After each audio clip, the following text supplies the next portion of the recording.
خوتي العزاز، الله يرضى عليكم تبعوا الفيديو حتى الاخر باش تفهموا.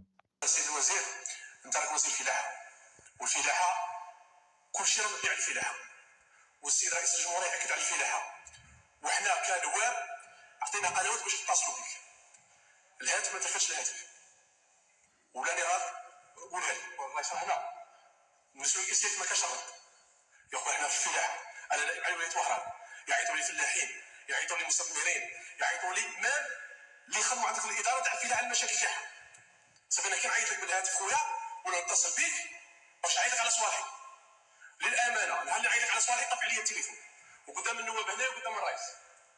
هذا يا خويا حنا هنا نواب الشعب، جينا باش نقولوا والشعب يملي علينا الضمير تاعنا والامان نوصلوها لك.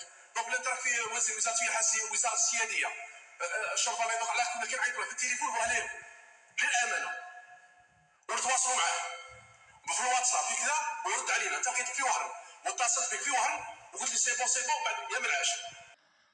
كما شفتوا يا خوتي العزاز، الوزير ما يحترمش النائب البرلماني وما يحترمش السيادة للأسف الشديد. وشنو هذا؟ وكأن الوزارة نتاع باباه، نسى بلي الوزارة نتاع الدولة.